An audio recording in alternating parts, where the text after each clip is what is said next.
Hello everyone, welcome to legal prudent study channel. इस video में we going to discuss all India bar examinations previous year questions from AIB 4 to AIB 18। तो इस video में हम latest one जो exam हुआ था 2023 में ऑल इंडिया बार एग्जामिनेशन 18 का क्वेश्चन डिस्कस करेंगे इन डिटेल्स। और ये PDF आपको मेरे Telegram channel legal prudent study पे मिल जाएगा, जिसका डिस्क्रिप्शन बॉक्स में लिंक मिल जाएगा। वहाँ ज्वाइन करके आप इस वीडियो को अवेल कर सकते हैं विदाउट पेइंग एनी कॉस्ट। ठीक है, तो let's start this video series of all India bar examination. Previous lecture में 50 लैंडमार्क जजमेंट जो पूछे गए हैं प्रीवियस ईयर क्वेश्चन AIB में, वो अपलोड कर दिए गए, आप वहाँ से देख सकते हैं। उसके पार्ट 2 आएगा जिसमें रिमेनिंग 50 क्वेश्चन जो लैंडमार्क केसेस पूछे गए हैं AIB एग्जामिनेशंस में अभी तक के, वो क्वेश्चन नेक्स्ट वीडियो लेक्चर में आ जाएगा। और AIB 18 का भी ये स्टार्ट कर रहे हैं वीडियो। So let start. ये मेरा सोशल मीडिया प्लेटफॉर्म है, इस पे आप ज्वाइन होना चाहते हैं ज्वाइन हो सकते हैं। PDF में आपको लिंक मिल जाएगा और डिस्क्रिप्शन बॉक्स में भी लिंक मिल जाएगा। तो thank you so much for keep watching this YouTube channel. So let's start AIB 18 exam 2023।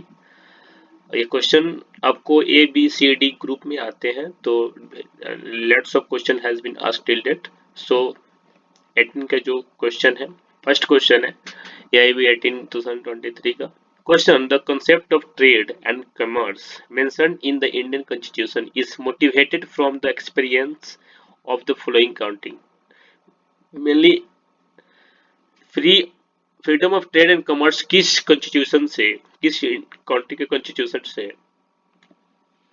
बोरो किया गया था? आपके ऑप्शन है America, Australia, Ireland, United Kingdom. तो आपके आंसर होंगे Australia, that is option B is the right answer. ठीक है,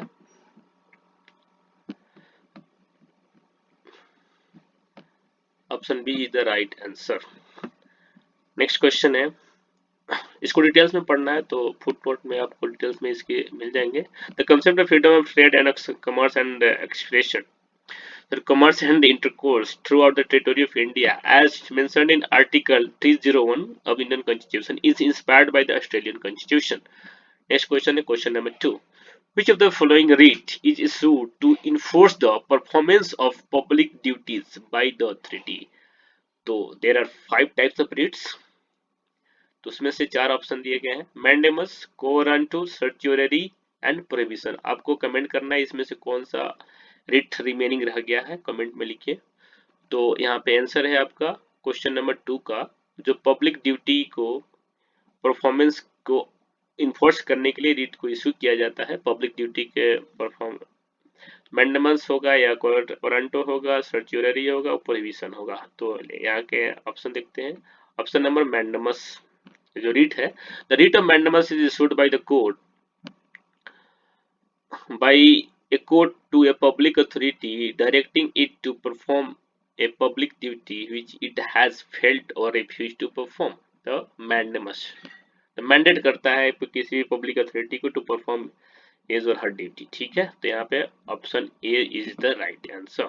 ठीक है, नेक्स्ट क्वेश्चन की तरफ बढ़ते हैं। Question number 3, which of the following constitutional amendment act had made the provision for publishing Hindi translation of constitution? तो ऑप्शन है 52nd amendment, 54th amendment, 56th amendment, 58th amendment. तो यहाँ पे ऑप्शन आंसर देखते हैं थर्ड। तो 58th amendment जो है made provision for the authoritative text constitution in Hindi language and permitted it's translation. तो 58th अमेंडमेंट 1987 में आया था। तो यहाँ पे 58th अमेंडमेंट। ठीक है, नेक्स्ट क्वेश्चन की तरफ बढ़ते हैं। Question number 4, which of the following is the landmark judgment on colorable legislation? Option है state of Bihar versus Kameshwar Singh, MK Karunanidhi versus Union of India, state of Karnataka versus Union of India, Keshava Madhava Menon versus state of Bombay.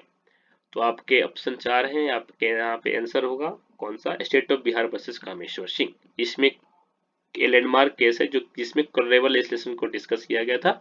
यहाँ पे थोड़े से details में पढ़ लेते हैं।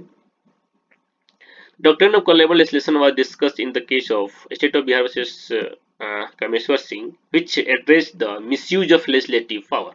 अपने पावर को मिसयूज करते थे तो उसको डिस्कस किया गया था। State of Bihar versus Kameshwar Singh is the right answer related to the collaborative legislation. Next question number 5 की तरफ बढ़ते हैं। Question number 5.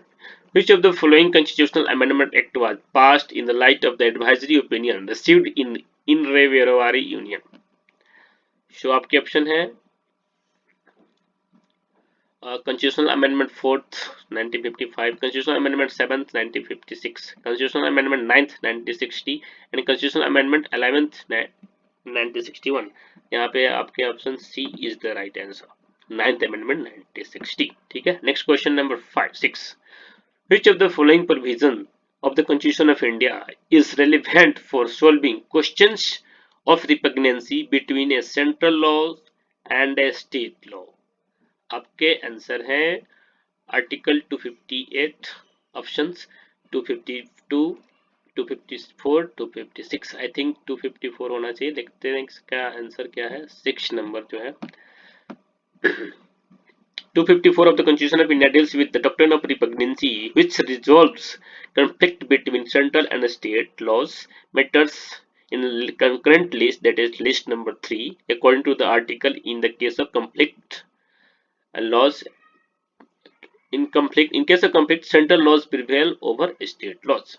तो क्वेश्चन नंबर 7 की तरफ बढ़ते हैं। क्वेश्चन नंबर 6 का आंसर है option C, that is article 254. What transition period was provided in Constitution of India for changing official language of Union from English to Hindi? Transition period क्या है? तो 5 years, 10 years, 15 years, 25 years. इसका answer होगा, answer देखते हैं 7. The Constitution of India provided a transition period of 15 years from 1955 to 1965 to switch the official language of Union from English to Hindi. This is outlined in Article 343. आप refer कर सकते हैं, language से related है। ठीक है, तो यहाँ पे 15 years is the right answer for transition period. Next question है question number 8. In which of the following cases it was held that there could be no reservation on single post in career? There could be no reservation in single post in cadre. Option है Chakradhar Paswan versus state of Bihar, K C Vasanth Kumar versus state of Karnataka, ABS K Sangh railway versus Union of India, state of Kerala versus N M Thomas. तो यहाँ पे question number 8 का answer देखते हैं। Question number 8 का answer है Chakradhar Paswan versus state of Bihar. The supreme court held that reservation can not be applied to a single post within a cadre as it would violate the principle of equality. Question number 9. Sexual harassment of a working woman at her place of work may also consider as violation of which of the following provision of Constitution of India? तो article जो किसका है, आपका right to work का कौन सा जो article है वो ये आंसर होगा। आर्टिकल 19(1) बी, डी, ई और जी। तो आपके ऑप्शन 4 हैं, आप टिक कर सकते हैं। Let's see the answer. I think D is the right answer. Let's see. Question number 9 का आंसर है आर्टिकल 19(1) जी। जो बात करता है constitution of India deals with right to practise any profession और carry on any occupation, trade और business. Sexual harassment at work place infringes on this right, affecting a woman's freedom to work in a safe environment. तो article 19(1) G talks about practice of any profession and to carry out any occupation, trade और business. आपको comment करना है article 19(1) जी के correspondence कौन सा article जो restriction लगाता है 19(1) जी के जो भी राइट गिवन है आर्टिकल अंडर 19(1) जी, उसके रिस्ट्रिक्शन किस आर्टिकल में दिए गए हैं, आपको कमेंट करना है। नेक्स्ट क्वेश्चन की तरफ बढ़ते हैं। Question number 10. Question number 10 Which of the following doctrine has been applied to resolve the conflict between Article 25 Clause 2BA and Article 26 Clause B of the Constitution of India? Doctrine of harmonious construction, doctrine of causes omissus, doctrine of liberation interpretation, doctrine of pith and substance. इसके meaning बहुत important है, आप अपने Google पे search करके देख सकते हो. सो यहाँ पे article 25 clause 2B, article 26 clause B में जो एक रिजल्व कॉन्फ्लिक्ट को अप्लाई करने के लिए कौन से डॉक्ट्रिन को जो है अप्लाई किया जाता है, तो आपके ऑप्शन है हार्मोनियस कंस्ट्रक्शन, सेंसस कॉजेस omissus, liberal interpretation, pith and substance. ठीक है, तो क्वेश्चन 10 का जो आंसर है, answer I think harmonious construction होना चाहिए. ठीक है, text section sorry article 25 2B and 26 B में अगर कंफ्लिक्ट होता है तो हार्मोनियस कंस्ट्रक्शन को अप्लाई किया जाता है.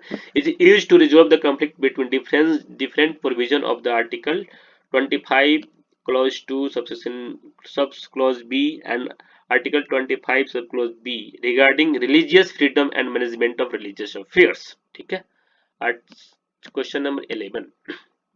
In each of the following situation, Indian Penal Code, now Bharatiya Nyaya Sanhita 2023, may not apply an offence committed by Indian outside India. दूसरे ऑप्शन है an offence committed by any person on any ship registered in India, any person committing offense targeting computer resources located in any country. यहाँ पे in which of the following situation IPC may not apply, यहाँ पे not word को ध्यान में रखना है. तो यहाँ पे आपके ऑप्शन है only 1, only 2, only 3, only 1 and 2. तो यहाँ पे देखते हैं 11 का आंसर क्या है. 11 का आंसर है IPC has extraterritorial application in certain cases, such as offence committed by Indian citizen outside India, that is section 3, and offences on Indian registered ship, article section 4. However, offences targeting computer resources outside India may not fall under IPC. यहाँ पे outside India नहीं है, अगर कोई outside से India में target करता है तब ये इंक्लूड होगा, लेकिन आउटसाइड इंडिया में टारगेट करता है तो there is no applicability of Bharatiya Nyaya Sanhita और Indian evidence act, sorry old IPC. ठीक है, तो यहाँ पे आपका ऑप्शन उसके अकॉर्डिंग यहाँ पे क्या सही हो जाएगा, आउटसाइड इंडिया वाला जो है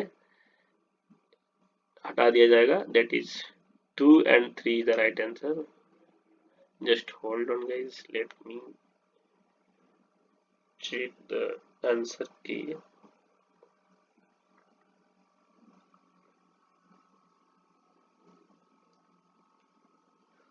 Question number 11.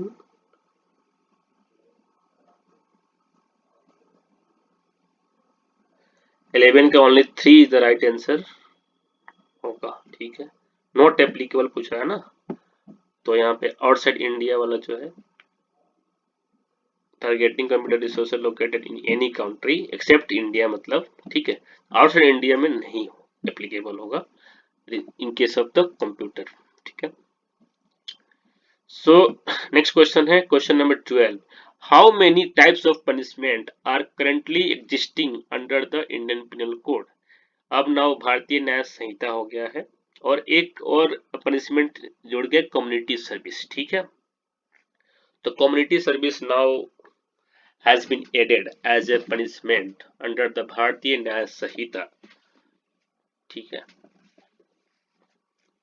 आपको रेलिवेंट प्रोविजन भी मैं बता देता हूं, just give me 1 minute to tell you the correct provision related to the list of punishment given under भारतीय न्याय संहिता.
सेक्शन 4 में गिवन है भारतीय न्याय संहिता के लिस्ट ऑफ पनिशमेंट जो दे रखा है सेक्शन 4 ऑफ भारतीय न्याय संहिता, उसमें देखेंगे बताया गया है पनिशमेंट कितने तरह के हो सकते हैं। तो यहाँ पे देखेंगे चैप्टर 2 में ऑफ पनिशमेंट जो है the punishments to which offenders are liable under the provisions of Sanhita. तो पहला है डेथ, दूसरा है इम्प्रिजमेंट फॉर लाइफ, तीसरा है imprisonment which of the two description, namely rigorous imprisonment or simple imprisonment, forfeiture of the property, fine and community service। ठीक है, तो आईपीसी के अकॉर्डिंग जो है पनिशमेंट है आपको 6 तरह का। ठीक है, तो यहाँ पे 12 का जो एक्सप्लेनेशन थोड़ा सा हम देख लेते हैं। IPC provides the 5 types of punishment: death, imprisonment for life, imprisonment rigorous और simple। अगर इसको सब पार्ट करेंगे तो एक हो जाएगा rigorous, एक हो जाएगा simple, but imprisonment is there, and for feature of property and fine. अब एक कम्युनिटी सर्विस हो गया है, तो अब क्वेश्चन आएगा तो 6 टिक करेंगे और आईपीसी के अकॉर्डिंग 5। ठीक है, एक कम्युनिटी सर्विस अगर सेक्शन 4 देखेंगे भारतीय न्याय संहिता का, उसमें दिया गया टोटल 6 तरह का पनिशमेंट। ठीक है, अगर आईपीसी देखेंगे तो हमें 5 तरह का पनिशमेंट दिया गया। ठीक है, तो नेक्स्ट मूव ऑन करते हैं। ठीक है, नेक्स्ट क्वेश्चन है आपका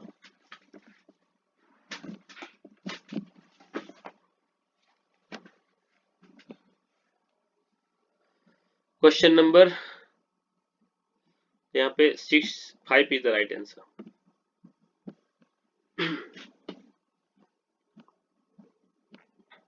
question number 13, A and Z agreed to fence with each other for amusement.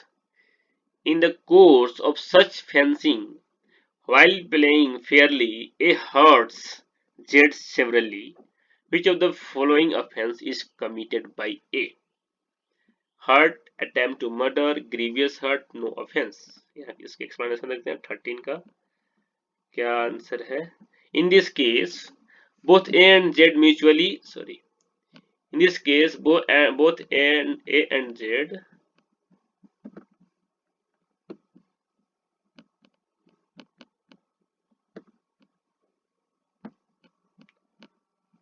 mutually consented to the actively fencing and for amusing with an understanding of the potential risk involved.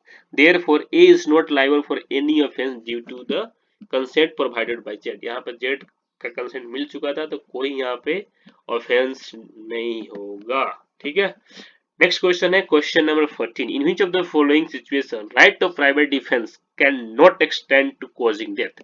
आपको यहाँ पे comment में देना है, comment करना है मेरे question के आंसर कि right to private defence now in BNS start given in which chapter. ठीक है, पहले 4 में था, अब किस कौन से चैप्टर में है और किस सेक्शन से स्टार्ट होता है। ठीक है, पहले 76 to 106 है राइट टू प्राइवेट डिफेंस का कंसेप्ट, चैप्टर 4 में था आईपीसी में। बट न्यू जो क्रिमिनल लॉ है दैट इज भारतीय न्याय संहिता 2023 कितने नंबर चैप्टर में है, किस सेक्शन टू कौन से सेक्शन तक है। ठीक है, और डॉली इन कैपेक्स का जो कंसेप्ट है, ठीक है, उस किस सेक्शन में है अभी भारतीय न्याय संहिता को, उसको भी आप कमेंट बॉक्स में करना है। जो अंडर 7 के ईयर्स के जो भी चाइल्ड ट्रेन है, वो अगर कोई भी ऑफेंस कॉज करते हैं तो उन पे कोई पनिशमेंट वगैरह का प्रोविजन नहीं है, क्योंकि उनको माना जाता है कोई भी ऑफेंस को एनालिसिस करने के लिए वो इनकेपेबल है। ठीक है, इसलिए उसको डली इनकेपेक्स कहते हैं अंडर 7 ईयर्स। तो उसका सेक्शन और राइट टू प्राइवेट डिफेंस का सेक्शन कहाँ से कहाँ तक है और किस चैप्टर में है, उसको आपको कमेंट में आंसर देना है। तो इसमें किस फ्लोइंग सिचुएशन में आपको right to private defence you can not extend to exercise to extend to causing death. तो पुराने जो आईपीसी के जो सेक्शन देखेंगे आपको 100 में दिया गया है कि 100 जो है, और निर्भया का केस जो था 2012 में, उसमें आपको एसिड अटैक के केस में भी you can kill someone to exercising of right to private defence. तो आपको हम करेस्पोंडेंस सेक्शन बता देते हैं भारतीय न्याय संहिता का, किस सेक्शन से रिलेटेड एक क्वेश्चन है। अभी एक क्वेश्चन पूछा है आईपीसी के बेस पे, तो सेक्शन 100 देखेंगे और भारतीय न्याय संहिता का जो सेक्शन है मैं आपको बता देता हूँ। सेक्शन नंबर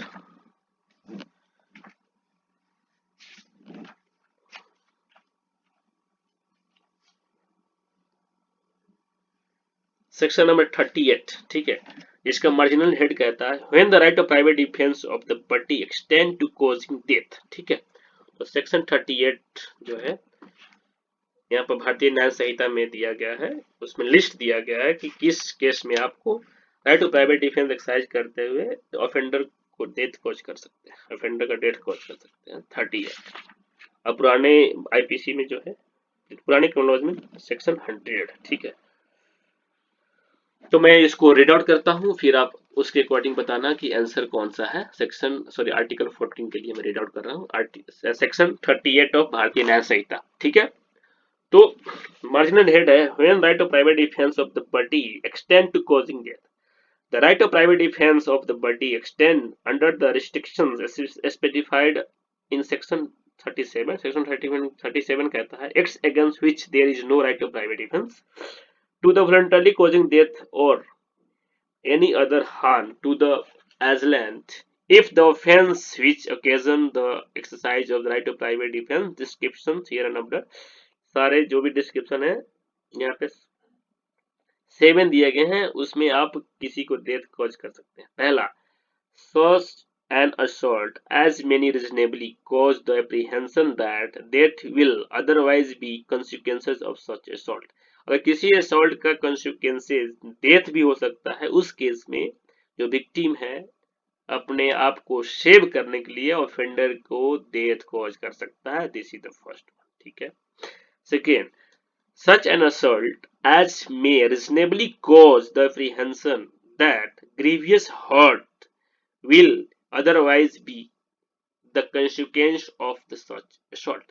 आपको कमेंट बॉक्स में ये भी लिखना है कि assault किस सेक्शन में डिफाइन है भारतीय न्याय संहिता के, और ग्रीवियस हर्ट किस सेक्शन में डिफाइंड है, और हर्ट किस सेक्शन में डिफाइंड है और भारतीय न्याय संहिता। ये 3 क्वेश्चन का भी आंसर आपको कमेंट बॉक्स में देना है। अगर आप इस तरह के क्वेश्चन का आंसर दोगे तो आपको याद भी रहेगा और एग्जाम में क्लिक भी करेगा आपके माइंड में, then you can score good marks। Next है C, an assault with the intention of committing rape, an assault with the intention of committing unnatural lust, an assault with intention of kidnapping or abducting, an assault with intention of wrongfully confining a person under circumstances which may reasonably cause him to apprehend that he will be unable to have recourse to the public authorities for his release. Last one, an act of throwing and administering acid or attempt to throw or administer acid which may reasonably cause the apprehension that grievous hurt will otherwise be the consequence of such act। ये सात तरह का जो 7 type के जो एक situation है उसमें दिए गए हैं, उस केस में आप कॉज डेथ कर सकते हैं ऑफेंडर का। आई am so sorry, it's cold.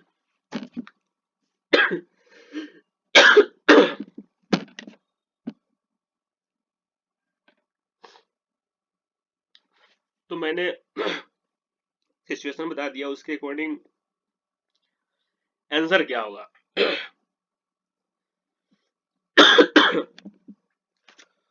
तो आंसर है इसका 14। इसके आंसर होंगे in case when assault is reflecting intention to causing simple hurt. यहाँ पे ग्रीवियस हर्ट होता तो आप डेथ कॉज कर सकते हैं, यहाँ पे सिंपल हर्ट दे रखा। तो in that situation you have no right to exercise your private defence that can be result into causing death of the offender, ठीक है। उस तरह का right to private defence exercise करके आप किसी को डेथ कॉज नहीं कर सकते in case of simple hurt, ठीक है। तो क्वेश्चन 14 का आंसर है सी। नेक्स्ट क्वेश्चन है sorry, for which of the following section of Indian penal code the word benefit does not include pecuniary benefit. इसके आंसर देख लेते हैं। ऑप्शन है सेक्शन 89, सेक्शन 155, सेक्शन 156, सेक्शन 370। तो क्वेश्चन नंबर 15 का answer हो जाएगा आपको सेक्शन 89। नाउ सेक्शन 89 का थोड़ा सा मार्जिनल हेड पढ़ लेते हैं। भारतीय न्याय संहिता में कौन सा सेक्शन है? सेक्शन 89 का कॉरेस्पोंडेंस, जो पेक्यूनियरी बेनिफिट को लेकर क्वेश्चन फ्रेम किया गया है, तो ये सेक्शन इंपॉर्टेंट हो जाता है। राइट टू प्राइवेट डिफेंस का ही सेक्शन है, ठीक है। अब हो गया सेक्शन 27, ठीक है। Section 14 onwards right to private defence का प्रोविजन दिया गया है। सेक्शन 89 आईपीसी का जो था, अब सेक्शन 27 बीएनएस का हो गया है, भारतीय न्याय संहिता, जो कहता है act done in good faith for benefit of child और person of unsound mind by consent of guardian, ठीक है। नेक्स्ट क्वेश्चन है question number 16। X intentionally pulls up a woman's veil without her consent, intending to annoy her. As per the IPC 1960, now BNS 2023, which of the following offence has committed? Hurt, criminal force, assault, grievous hurt. तो इसका answer है, उसको bold कर दिया है, तो इसका answer क्या होगा? 16 का आंसर है क्रिमिनल फोर्स, ठीक है, दैट इज क्रिमिनल फोर्स। आपको कमेंट करना है क्रिमिनल फोर्स भारतीय न्याय संहिता के किस सेक्शन में डिफाइन किया गया है। नेक्स्ट क्वेश्चन की तरफ बढ़ते हैं। Question number 17। What punishment is prescribed under the IPC for a person who maims any minor in order that such minor may be used for purposes of begging, ठीक है। तो उसके लिए पनिशमेंट कितना है? क्वेश्चन नंबर 70 का option है imprisonment for 5 years and fine, imprisonment for 7 years and fine, imprisonment for 10 years and fine, imprisonment for life and fine। तो आपके आंसर होंगे under section 363 of Indian Penal Code, maiming a minor for the purpose of using them for begging is grave offense, ठीक है, is a grave offense and punishable with imprisonment for life and fine। यहाँ की option होगा D, that is imprisonment for 5 life and fine। तो 363A का जो IPC है वो अब हो गया है भारतीय न्याय संहिता का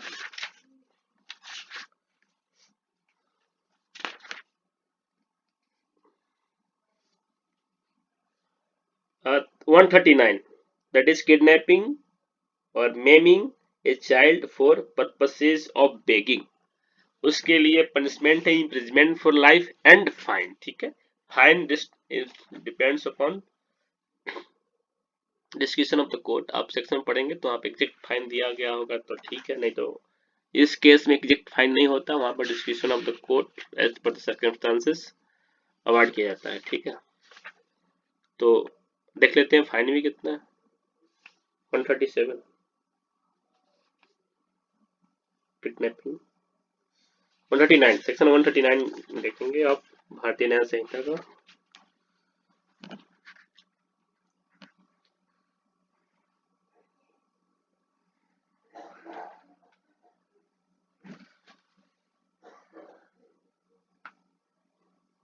एंड लाइबल टू फाइन लिखा है, तो description of the court. Next question है question number 18। X threatens to publish is, जो भी क्वेश्चन है ना, सारे एक्सप्लेनेशन और उसके जो एग्जांपल देते हैं ना, उससे इलस्ट्रेशन देते हैं, उससे क्वेश्चन फ्रेम किया गया है, तो इलस्ट्रेशन भी इंपॉर्टेंट हो जाता है, ठीक है। It threatens to publish a defamatory libel concerning Y unless Y gives him money. Which of the following punishment may be given to X for the act committed by him as per the Indian Penal Code? तो imprisonment up to 2 years and fine and both, imprisonment up to 3 years, fine both, imprisonment up to 5 years, fine and both, imprisonment up to 7 years and fine and both। Defamation का case है, तो 18 question का answer देख लेते हैं।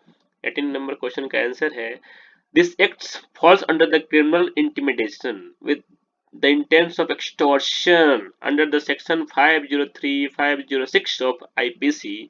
The punishment for criminal intimidation is imprisonment up to 3 years with fine and with both. तो criminal intimidation का जो सेक्शन है आईपीसी का 503 नाउ ऑफ बीएनएस, देख लेते हैं क्रिमिनल इंटिमिडेशन का क्या सेक्शन है। अब 351 क्रिमिनल इंटिमिडेशन में दिया गया, मैं डिफेमेटरी जो ओवर्ड था उसके अकॉर्डिंग में डिफेमेशन से बोल दिया था। 503 जो है आईपीसी का क्रिमिनल इंटिमिडेशन का बात करता है, वही सेम सेक्शन सेम प्रोविजन है 351 भारतीय न्याय संहिता में हो गया क्रिमिनल इंटिमिडेशन। उसका जो आंसर होगा इसका आपका क्वेश्चन नंबर 18 का B, that is B is the right answer. यहाँ पे sentence imprisonment for 3 years fine भी है, ठीक है, क्रिमिनल इंटिमिडेशन का पनिशमेंट। नेक्स्ट क्वेश्चन है which of the following sentence is assistant session sentence is an assistant session judge authorized to pass as per the code of criminal procedure। Assistant session जज के regarding question है, तो CrPC और भारतीय नागरिक सुरक्षा संहिता के according क्या sentence award कर सकते हैं हम? Sentence of death, sentence of imprisonment for life, sentence of imprisonment for a term which not exceeding 10 years, sentence of imprisonment for a term which term exceeding 10 years। तो यहाँ पे answer देख लेते हैं, आंसर क्या है।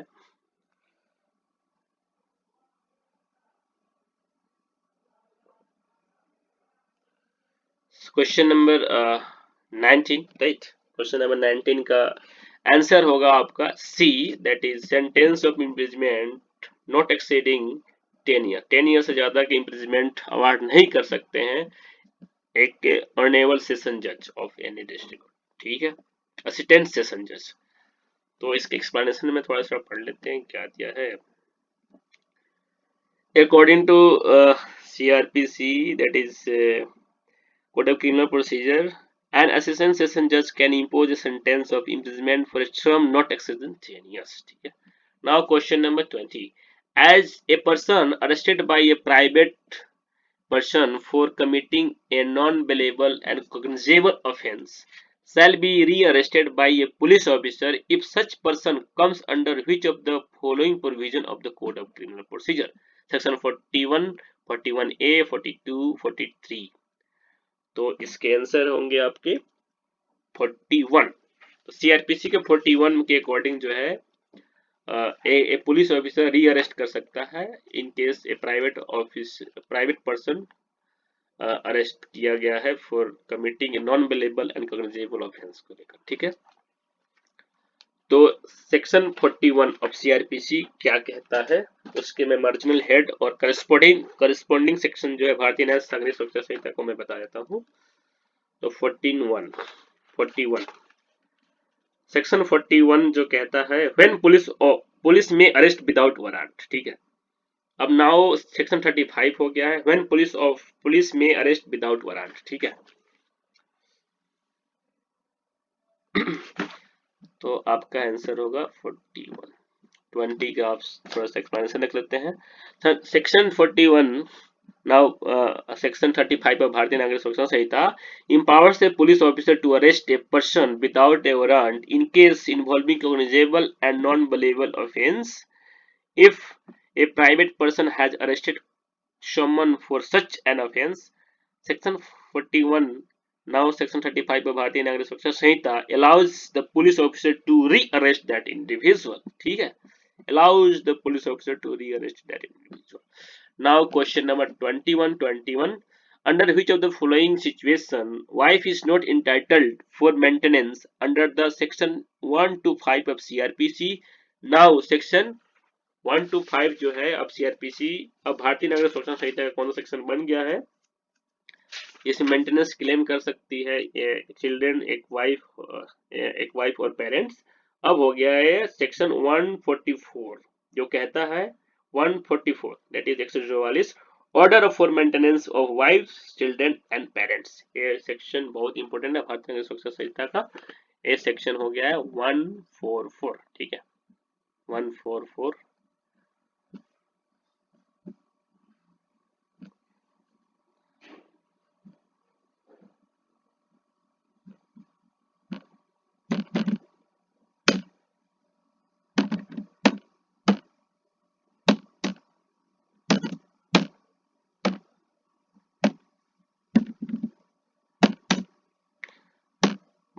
भारतीय नागरिक सुरक्षा संहिता 2023 को रेफर करेंगे, जो ऑर्डर फॉर मेंटेनेंस का बात करता है for children, wifes and parents. ठीक है, तो नेक्स्ट क्वेश्चन है, क्वेश्चन नंबर, ऑप्शन देख लेते हैं पहले इसका। ठीक है, under which of the following situation a wife not entitled for maintenance as per the 144 of भारतीय नागरिक सुरक्षा संहिता और 125 of old criminal procedure। तो आपके ऑप्शन है, husband presumes that wife is living in adultery relation, voluntarily wife refuses to live with husband, wife living separately as husband keeps a mistress, wife is forcefully removes from the house। तो आपके option है, इसके answer देख लेते हैं। 21 का answer क्या होगा? 21 का आंसर है B, that is voluntarily wife refuses to live with husband। तो यहाँ पे voluntarily आ गया, तो in that case wife is not entitled to claim the maintenance as per the section 144 of भारतीय नागरिक सुरक्षा संहिता, और वर्ल्ड प्रोसीजर की बात करें, क्रिमिनल प्रोसीजर 125। ठीक है, नेक्स्ट क्वेश्चन की तरफ मूव करते हैं। Question number 22, which of the following procedure is dealt under section 164 capital A of the code of criminal procedure। 164 का मार्जिनल हेड आपको मैं पढ़ के सुना देता हूं, इससे थोड़ी सी आपको आइडिया लग जाएगा। 164 कैपिटल ए कहता है,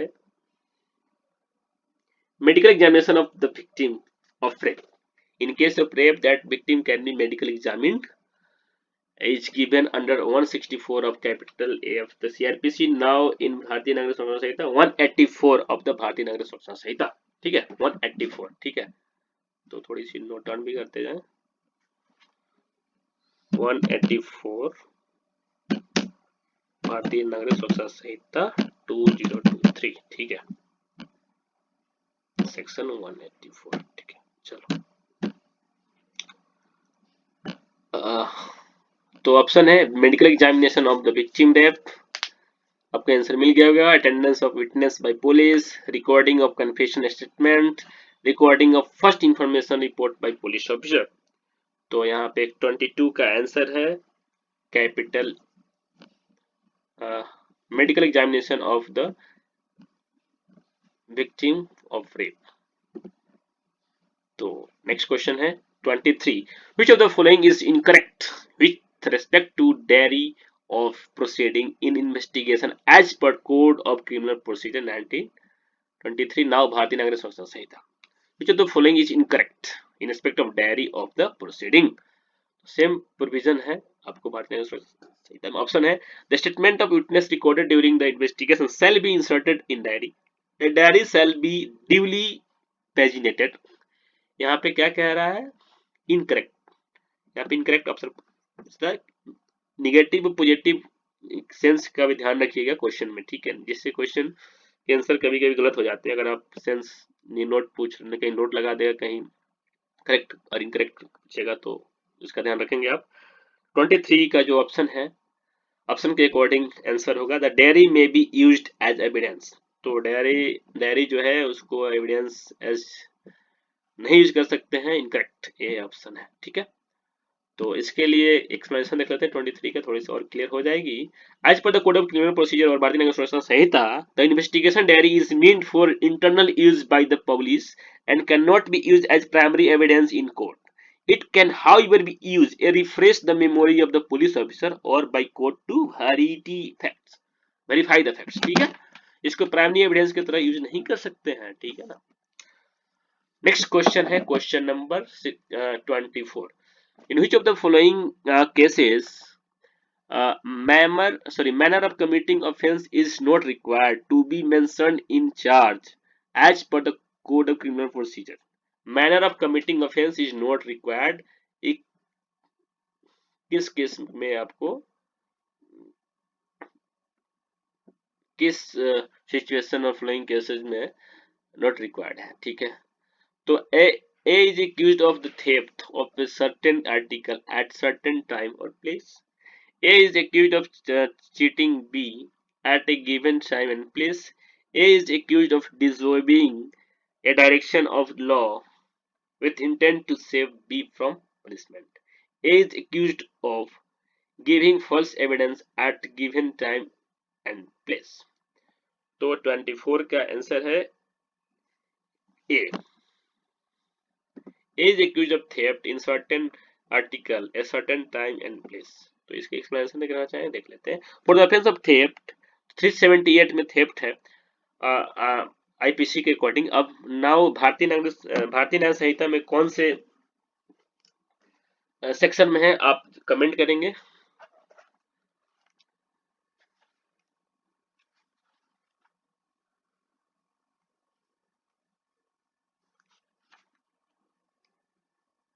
For the offense of theft, it is sufficient to specify the time, place, and article involved without detailing manner in which the theft was committed. In contrast, certain other offense such as cheating or disobedience may require specific details. ठीक है.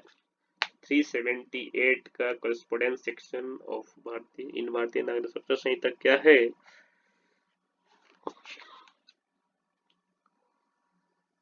303 भारतीय न्याय संहिता 303 में theft का provision दिया है, तो आपको आप गो थ्रू कर लेंगे. ठीक है.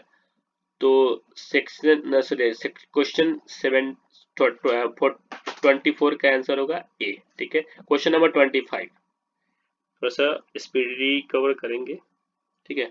25 which of the following offense may be tried summarily as per the code of criminal procedure. Now भारतीय नागरिक सुरक्षा संहिता, तो ऑप्शन है offence under section 454 of IPC, offence 504, offence punishable with imprisonment for a term not exceeding 2 years, offence punishable with life imprisonment. 25 का answer होगा आपका C, that is offence punishable with imprisonment for a term which not exceeding 2 years. Next question है question number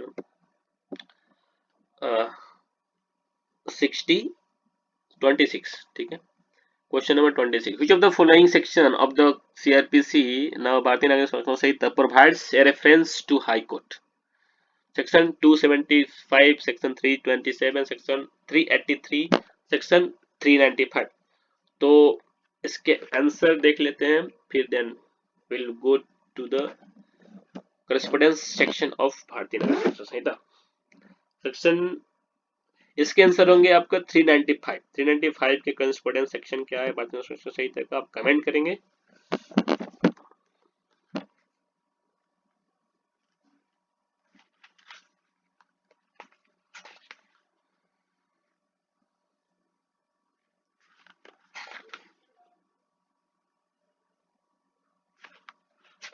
आप comment करेंगे. Section 395 of CRPC. Now Section 357 order to pay compensation को reference देता है high court को. ये section 395 अब हो गया है 357, दैट इज 357.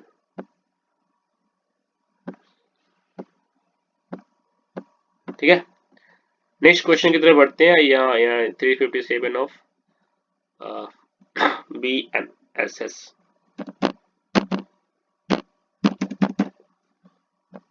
ठीक है. नेक्स्ट क्वेश्चन है, a person accused of the following offense may not be granted bail under the section 438 of the code of criminal procedure.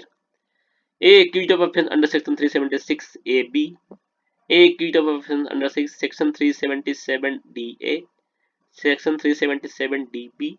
ये सेक्शंस आ रहे हैं जो रेप के प्रोविजन को डील करता है. ठीक है. रेप से रिलेटेड प्रोविजन को.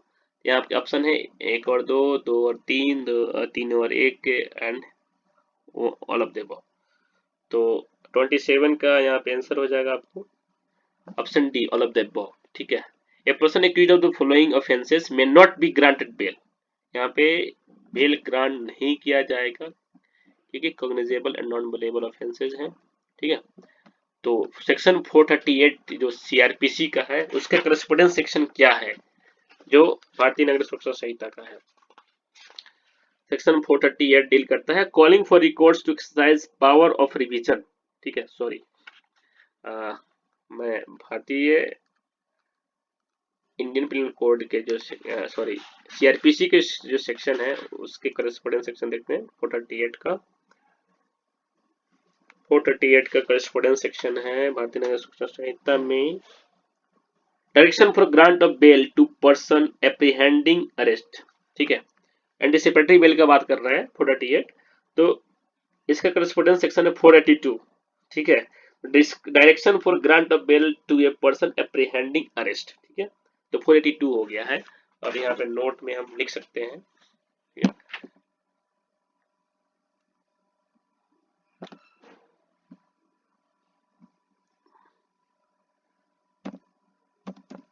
Now section 482 of Bharatiya Nagarik Suraksha संहिता 2023। ठीक है,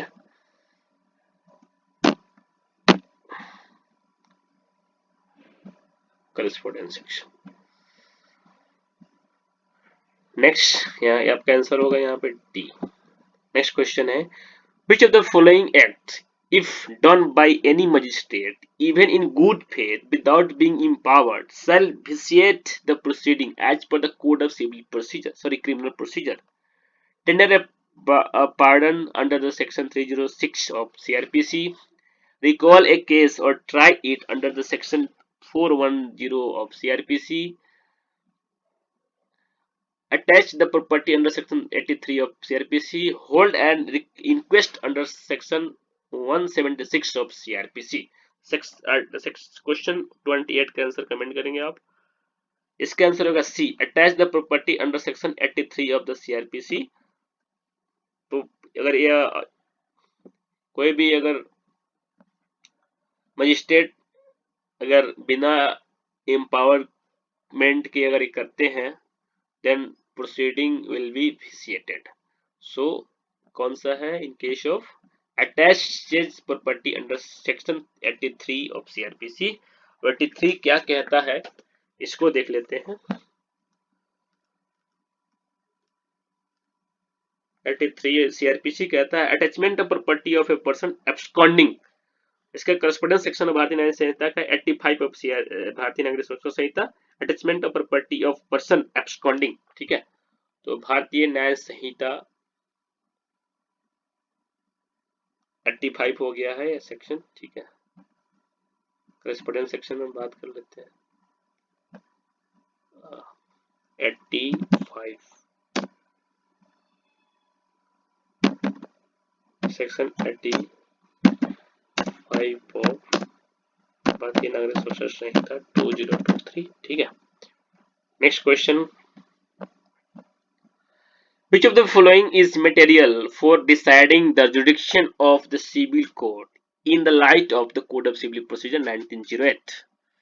आपको कमेंट करना है कोड ऑफ सिविल प्रोसीजर किस डेट को इन्फोर्स हुआ था, किस डेट को इनेक्ट हुआ था और किस कौन ये कितना नंबर का एक्ट था। ये आपको तीन चीजें कमेंट करना है, number of act, enactment date and enforcement date of civil procedure code. ठीक है, नेक्स्ट क्वेश्चन, इसके आंसर देख लेते हैं, ऑप्शन देख लेते हैं। Averment made in the plan, averments made in the return statement, both and B, neither A not B. तो क्वेश्चन नंबर 29 का ऑप्शन आंसर क्या है? क्वेश्चन नंबर 29 का आंसर है आपको option A, that is averment made in plaint is material. ठीक है, averment of made in plaint is material to deciding the jurisdiction of the civil court. तो 29 का क्या है, एक बार एक्सप्लेनेशन पढ़ लेते हैं। Jurisdiction of the civil court is determined by the averment made in the plaint at the time of filing. The court looks at the statement and claims in the plaint to decide its jurisdiction. Note the contents of written statement. ठीक है, तो question number now 38th. Which of the following cannot be considered as the suit of civil nature for section 9 of the civil procedure code? तो section 9 क्या कहता है code of civil procedure का, उसका marginal head आपको पढ़ के मैं एक बार बता दूं। Section 9 of code of civil procedure,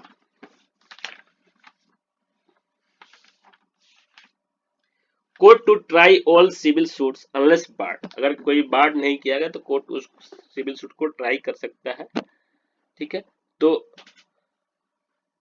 cannot be considered as per suit as suit civil nature of for section 9. तो suit for recovery for of voluntarily payments or offering, suit for rights of franchise, suit for a specific relief, suit relating to right of owners ownership। तो इसके answer क्या है? Question number 30 का answer है A, that is suit for recovery of voluntarily payments और offerings, ठीक है। 30 का एक्सप्लेनेशन एक बार देख लेते हैं। Section 9 of CPC allows civil court to entertain suits of civil nature. However, suits for recovery of voluntarily payments or offerings do not qualify as civil nature suits as they do not pertain to enforceable private rights। Line important है, ठीक है, क्योंकि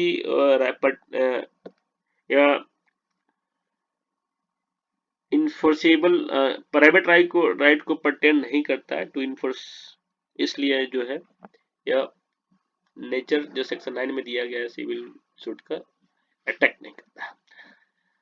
question 31, which of the following provisions of the code of civil procedure makes the doctrine of the res judicata, doctrine of res judicata का बात कर रहे हैं, ठीक है। सेक्शन तो सबको पता है लेकिन एक्सप्लेनेशन कौन सा है?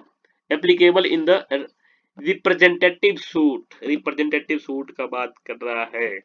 सेक्शन 11 में आप देखेंगे सेक्शन 11 में कुछ एक्सप्लेनेशंस दिए गए हैं। वो कौन सा एक्सप्लेनेशन जो है डॉक्ट्रिन ऑफ रेस जुडिकाटा को रिप्रेजेंटेटिव सूट से एप्लीकेबल करता है? तो यहाँ पर टोटल 8 एक्सप्लेनेशन है। तो वेदर इट इज एक्सप्लेनेशन 5, 6, 7 और 8, तो सेक्शन क्वेश्चन नंबर 31 का आंसर है बी, ठीक है। तो अब एक्सप्लेनेशन बी मैं पढ़ के आपको सुना देता हूं। सेक्शन 11 कहता है ऑफ सीपीसी रेस जुडिकाटा, ठीक है। No court shall try any suit or issue in which the matter directly और substantially in issue has been directly and substantially in issue in a former suit between the same parties or between the parties under whom they or any of them claim। Explanation 6 क्या कह रहा है? Where the persons litigate bona fide in respect of a public right or a private right claimed in common for themselves and others, all persons interested in such right shall for the purposes of this section be deemed to claim under the person so litigating। the representative suit को लेकर बात कर रहा है। तो यहाँ पे जो है section 11 explanation 6 of the code of civil procedure 1908। Question number 32, थोड़ी सी वीडियो लंबा होगी बट इन डिटेल में कर रहे हैं, तो इससे क्वेश्चन ऑप्शन से भी बनते हैं, फ्रेम होते हैं, तो इस केस में आप क्वेश्चन टैकल कर पाएंगे। That's why I am going in detail, ठीक है। In which of the following situation a court will not issue summons for personal appearance to the defendant? चार ऑप्शन है किस सिचुएशन में कोर्ट सम्मन इशू नहीं करता है और पर्सनल अपियरेंसेस में। If the defendant resides within the local limit of court jurisdiction, if the defendant resides within 40 miles from the court, if the defendant resides 250 miles away from the court in an area having public conveyance available, women to whom section 132 of civil procedure does not apply। तो यहाँ पे question number 32 का answer है आपका C, that is if the defendant resides 25 to 55 miles away from the court in an area having public conveyance। तो इसके explanation देख लेते हैं, एक्सप्लेनेशन इंपॉर्टेंट हो जाता है, कुछ प्रोविजन दिया होगा क्वेश्चन नंबर 32 के लिए।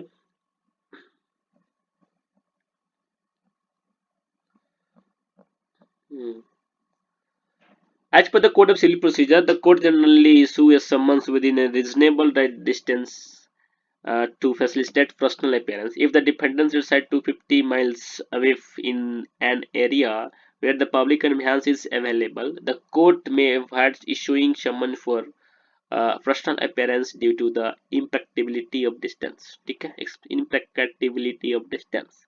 33. Question number 33.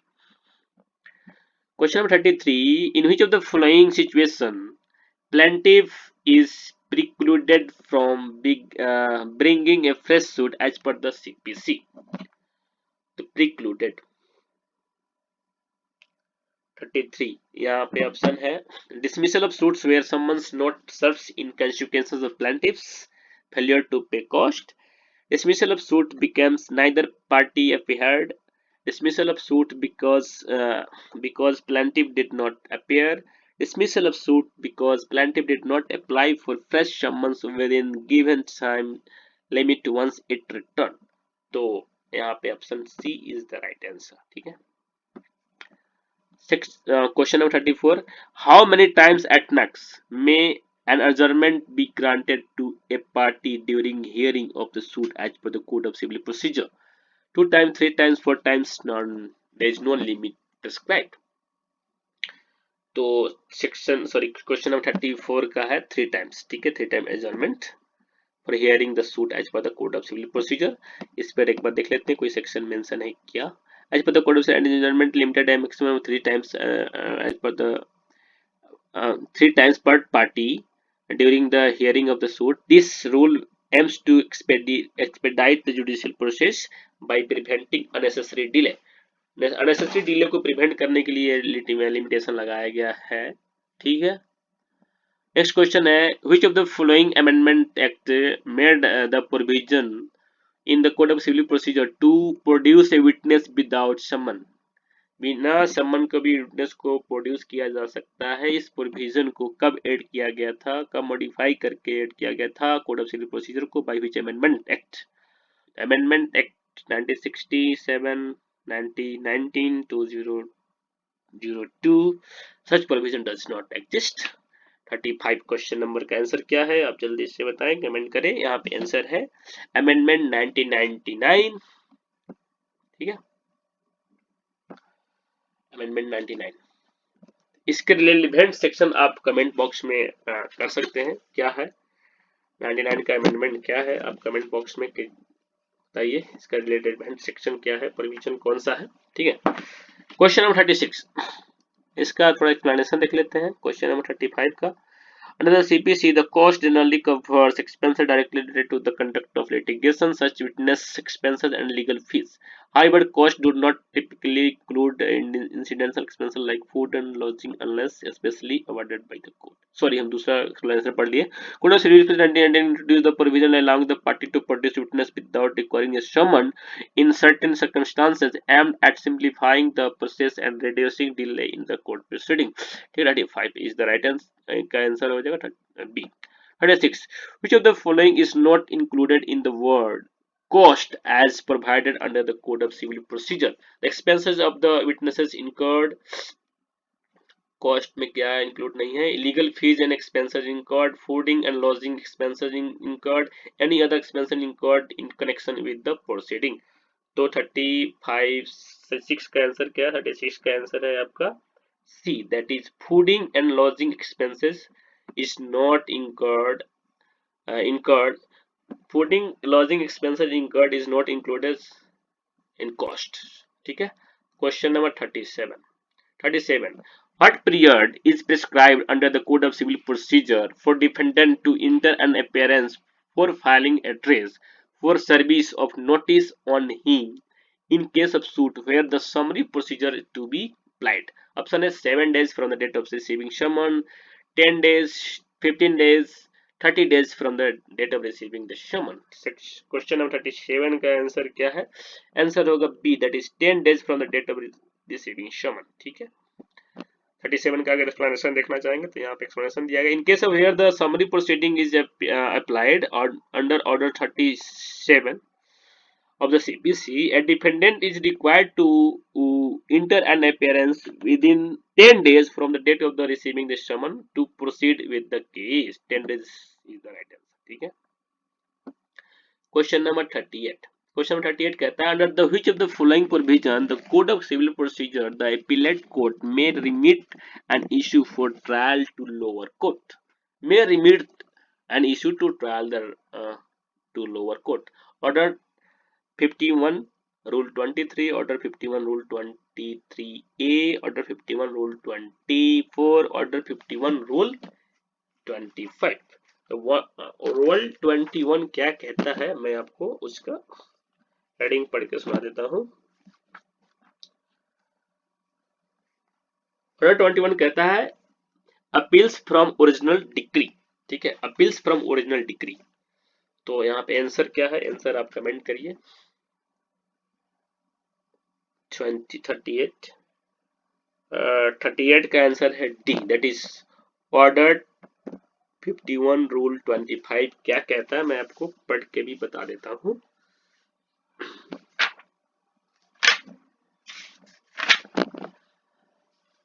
Where appellate court may frame issues and refer them for trial to court which decree appealed from, ठीक है। नेक्स्ट क्वेश्चन है 39। A is accused of the murder of B by beating him। अगर मार के किसी ए ने B को murder कर दिया बीटिंग करके, which of the following will not be considered as relevant fact forming part of the same transaction आज पता है इंडियन एविडेंस एक्ट। यहाँ पर सेम ट्रांजेक्शन पर रिलेटेड क्वेश्चन है, तो आप कमेंट करिए कि भारतीय साक्ष्य अधिनियम का कौन सा सेक्शन जो है वो सेम ट्रांजेक्शन को डील करता है। भारतीय साक्ष्य अधिनियम का कौन सा सेक्शन है तो सेम ट्रांजेक्शन को डील करता है।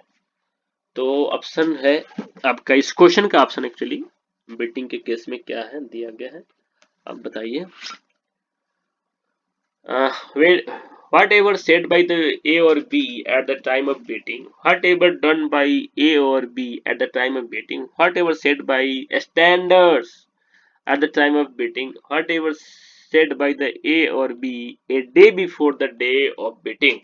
आपको आंसर आई थिंक मिल गया होगा, ठीक है। आपके चार ऑप्शन है, फटाफट आंसर कमेंट करिए।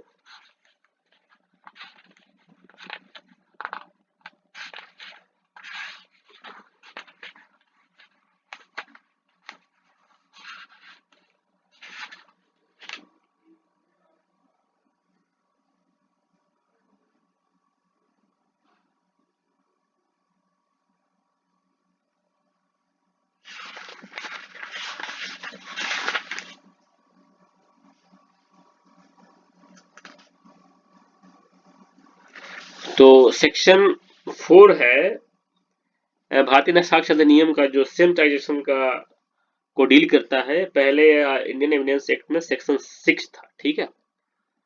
इसका मार्जिनल हेड है, मैं बढ़ के बताता हूँ, relevancy of facts forming a part of the same transaction, ठीक है। तो यहाँ पे 39 का आंसर आई थिंक डी होना चाहिए। लेट्स सी 39 का आंसर क्या दिया है। 39 का आंसर डी है, ठीक है। एक दिन डे ऑफ बेटिंग जो जिस दिन एक्ट हुआ था, day of before day of betting जो भी सेड बाय ए और B is immaterial, not a part of the forming of same transaction, ठीक है। नेक्स्ट क्वेश्चन है question number, let's read the analysis. IPC और sorry Indian evidence act और now Bharatiya Sakshya अधिनियम 2023। आपको कमेंट करना है भारतीय साक्ष्य अधिनियम कितना नंबर का एक्ट है ऑफ 2023, ठीक है। कमेंट बॉक्स में जरूर बताएं। तो only statements or action directly related to the incidental or occurring at the same time are considered part of the same transaction। कितना अच्छा ऑप्शन दिया, ठीक है। A statement made a day before beating would not qualify the part of the same transaction, ठीक है।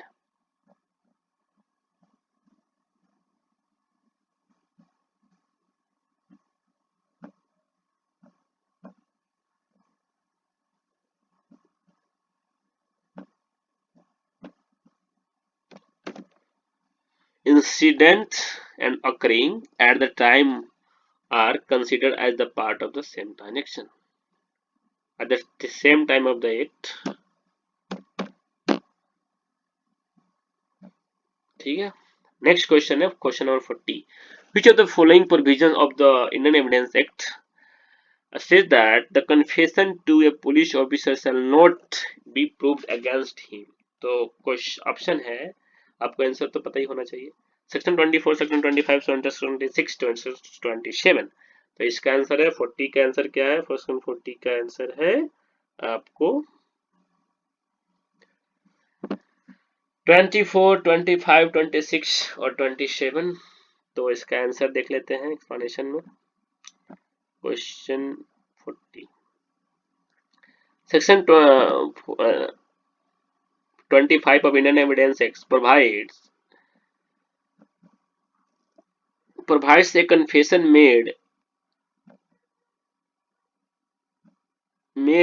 to a police officer is inadmissible, that is not admissible as the evidence against the person making the confession to prevent abuse of the authority and ensure fair trial.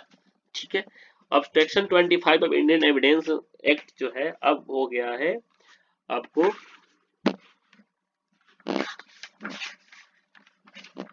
Confession.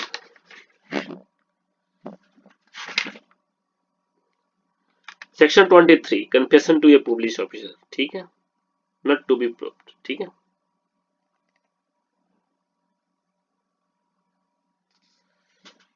Now next question की तरफ बढ़ते हैं. Question number 41. Under the which of the following provision of the Indian Evidence Act, direct declaration may be admitted as evidence? Section कौन सा है? 25, 29, 20, 32 और 37. Confession से related कौन सा सेक्शन था? कन्फेशन से रिलेटेड सेक्शन था आपका 25 से रिलेवेंट 23. ठीक है, तो यहाँ पे 25 आंसर हो जाएगा.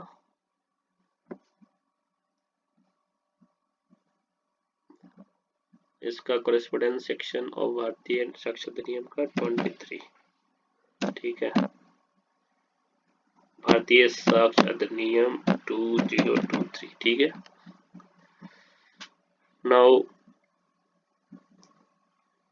अब डायरेक्ट डिक्लेरेशन को एज एविडेंस एडमिट कर सकते हैं किस प्रोविजन के अकॉर्डिंग? भारतीय साक्ष्य अधिनियम और प्रीवियसली भारतीय एविडेंस एक्ट. तो ये भारतीय एविडेंस एक्ट के अकॉर्डिंग आपको बताना है इधर इज 25, 30, 29, 32 और 37. तो इसके आंसर है 41 का आंसर है.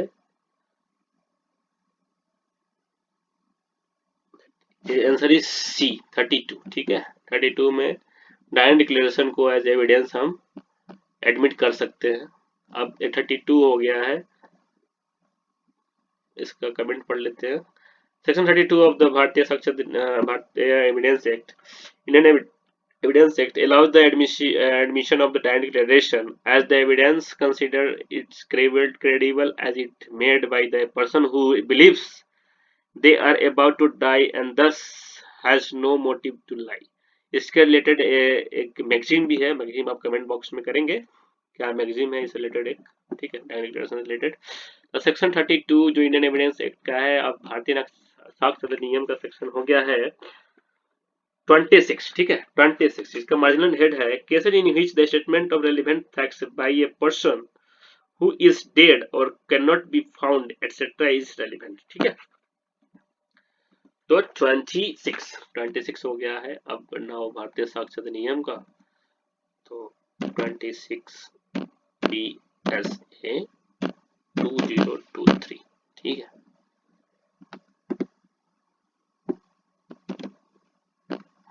आगे मूव करते हैं. Question number 41, 42. Which of the following is correct? यहाँ पे देखिए करेक्ट पूछ रहा है. According to the Indian Evidence Act pertaining to proof of contents of the document, contents of the document shall be proved by primary evidence. Contents of document shall may be proved by secondary evidence. Contents of document shall be proved by both primary and secondary evidence. Contents of document may be proved by either primary or by secondary. इसका answer क्या है? 42 का. 42 का answer है D, may be proved. यहाँ पर word है may be proved either by primary or by contents by secondary evidence. ठीक है, यहाँ पे आंसर होगा डी. क्वेश्चन 42 का एक्सप्लेनेशन देख लेते हैं। According to the Indian Evidence Act, the contents of the document can be proved by primary evidence, the original document itself. In the certain cases, by secondary evidence, that the copy of the that document. तो primary evidence original होता है, secondary evidence the copy of the document. ठीक है, अब आगे बढ़ते करते हैं question number 53। Which of the following is correct statement as per the Indian evidence Act? Leading question में be asked in cross examination, sorry examination in chiefs, in may be asked in cross examination, may be asked in re-examinations, may be asked, it cannot be asked in cross examination। तो आपके answer क्या है 43 के? Leading question को लेकर question पूछ रखा है 43। अगर आप मूट कोट जो पेपर है आपके 5th सेमेस्टर में, अगर डीवीएलएलबी के स्टूडेंट है, उसमें एक बताया जाता है लीडिंग क्वेश्चन कब पूछ सकते हैं, कब नहीं पूछ सकते हैं। ठीक है, तो 43 का आंसर है आपका बी, लीडिंग क्वेश्चन में be asked in cross examination. ठीक है, लीडिंग क्वेश्चन में be asked in cross examination. ठीक है,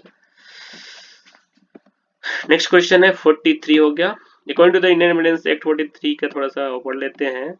Leading question which suggest answer are generally permitted in cross examination but no examination in chief or examination unless the court allow। Generally leading examination जो है, leading question जो है आपको allowed रहता है cross examination में, लेकिन एग्जामिनेशन इन चीफ और री एग्जामिनेशन में कोर्ट के बिना परमिशन के आप लीडिंग क्वेश्चन नहीं कर सकते हैं। नेक्स्ट क्वेश्चन है question number 44। Which of the following cases did the Supreme Court of India clarify the admissibility of the electronic records as evidence? ठीक है, इलेक्ट्रॉनिक रिकॉर्ड को एज एविडेंस किस केस में सुप्रीम कोर्ट क्लैरिफाई किया था? तो 44 का आंसर क्या है? 44 का आंसर हो जाएगा, 44 का आंसर हो जाएगा A, that is Anvar PV versus PK Basheer. ठीक है, Anvar PV versus PK Basheer 44 का। In Anwar PV versus PK Basir, the Supreme Court clarified that the requirement of the admissibility of the electronic records as evidence, stating that electronic records must meet a specific criteria outlined under the Section 65B of Indian Evidence Act। आपको question, एक question है, section 66 capital A of IT act को unconstitutional, sorry struck down किस case में कर दिया गया था? ठीक है, section 66 A capital A of the IT act 2000 किस केस में उसको स्ट्रक डाउन कर दिया गया था? आप कमेंट बॉक्स में उसका आंसर लिखिए। नेक्स्ट क्वेश्चन है question number 45। Which of the following is incorrect statement in light of the Indian evidence act? Confession always goes against the a person making it। Admissions are conclusive as to matters admitted। Admissions may operate as an estoppel। Confession is a statement written or oral or which is a direct omission of guilt। ठीक है, तो question number 45 का answer क्या है? आप comment box में बताइए question number 45 का आंसर क्या है। क्वेश्चन नंबर 45 का आंसर है आपका ए, confession always goes against the person making it। ठीक है, थोड़ी सी एक्सप्लेनेशन देख लेते हैं 45 का। Admissions are not always conclusive proof of the matters admitted। They can be rebutted। They are only prima facie evidence and may operate as estoppel in certain circumstances। Question number 46। Which of the following section of the Indian Evidence Act is an exception to the hearsay rule? hearsay rule जो है एक exception है, I think 32 में दिया ही होगा, direct declaration को लेकर है, तो सेक्शन कौन सा है? 46 का क्वेश्चन है, इंडियन एविडेंस में हेयरसे रूल का एक्सेप्शन क्या है? तो 46 का आंसर बताएं। 46 का आंसर है ए, दैट इज 32 सबसेक्शन 1। 32 का जो करस्पोंडेंस सेक्शन है 26 देख लेते हैं, भारतीय साक्षर नियम क्या कहता है। 26 26.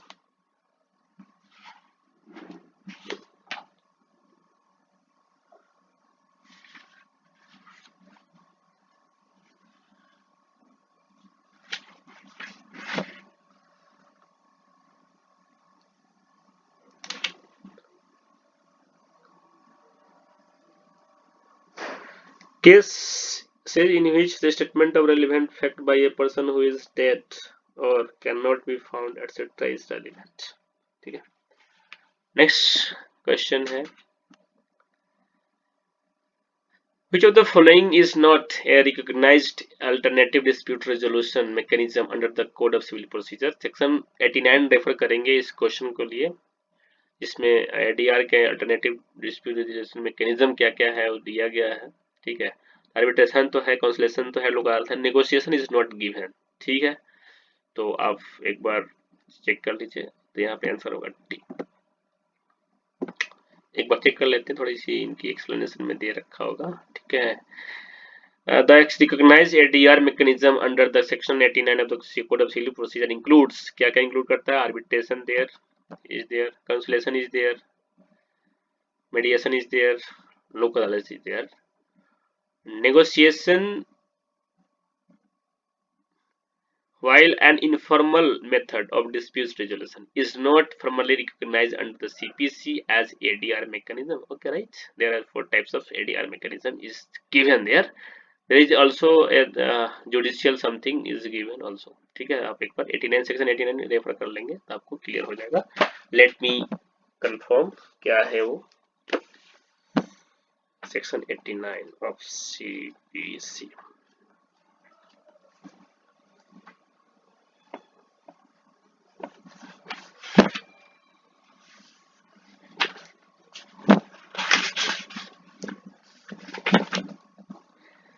Settlement of dispute outside the court.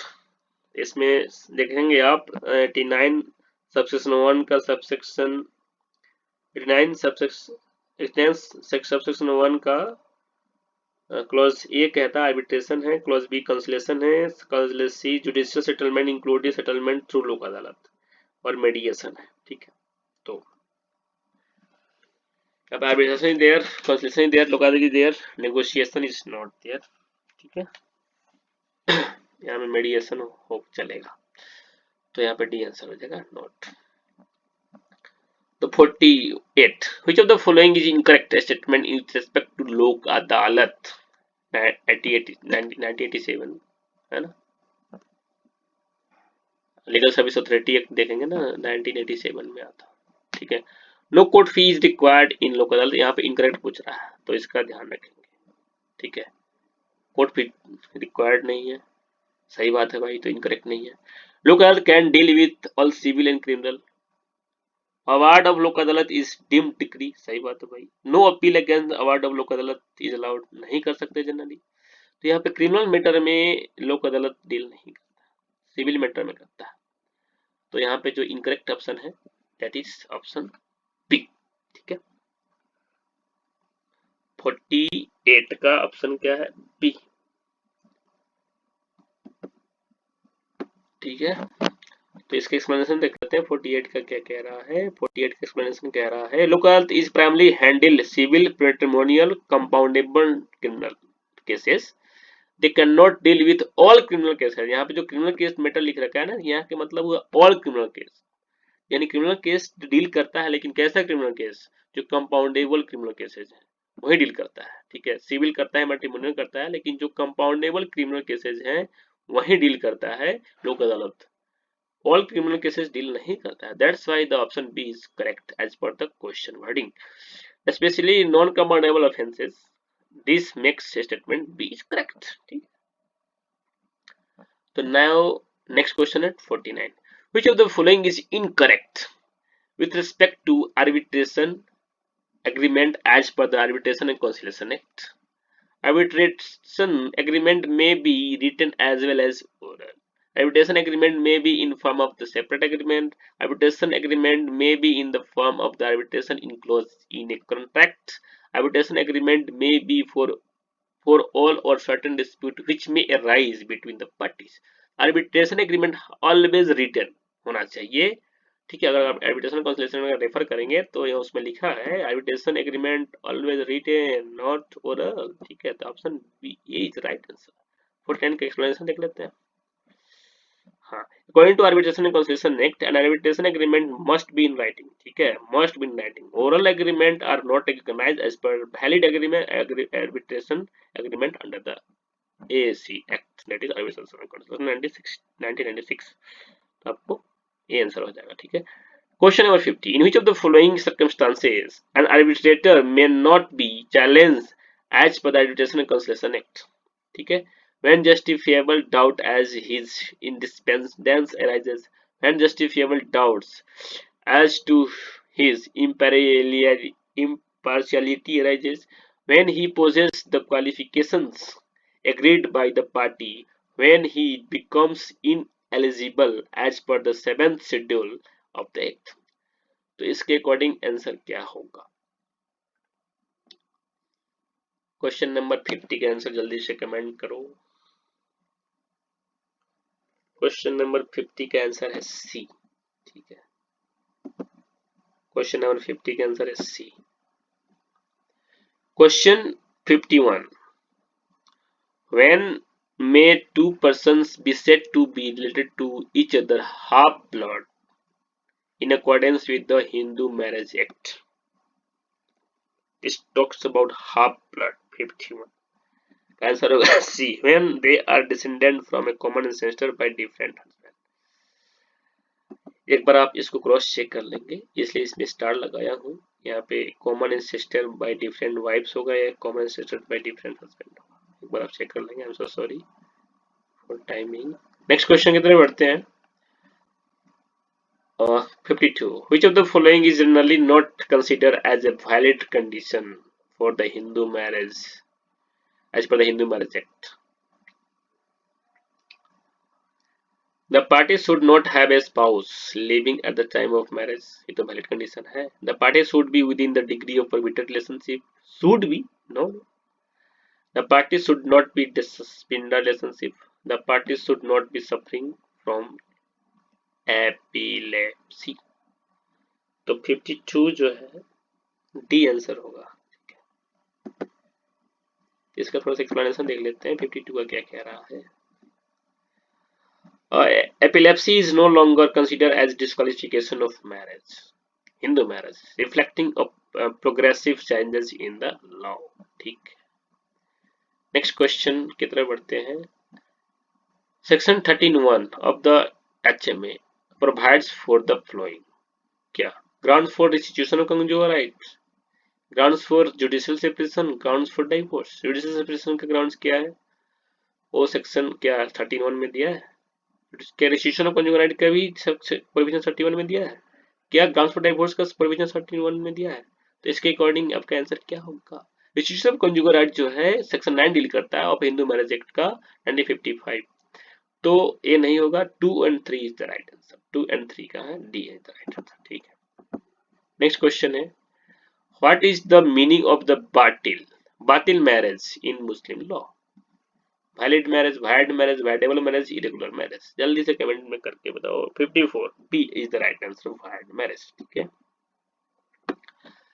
What is the contract of the marriage which may be dissolved by the wife under a power delegated to her और called under the Muslim law? Talaq, talaq का सुन्नत, तलाक कुल बिदअत, तलाक ए तफीज, तलाक हसन। तलाक ए तफीज is the right answer. ठीक है, थोड़ी सी इसकी एक्सप्लेनेशन देख लेते हैं। 45 का थोड़ी सी और कंसेप्ट क्लियर हो जाएगा। 55 का एक्सप्लेनेशन देखना है हमें। Talaq tafweez refers to a form of divorce where the husband delegates the power of talaq to his wife in under the Muslim law practices. ठीक है, as per the Muslim law practices. तो 56 next question, A Hindu boy and the Hindu girl may be married under the following law. Hindu law के according कर सकता है, special marriage के according भी कर सकता है। तो both 1 and 2 is the right answer. ठीक है, आर द करेक्ट। 56, ठीक है, C is the right answer.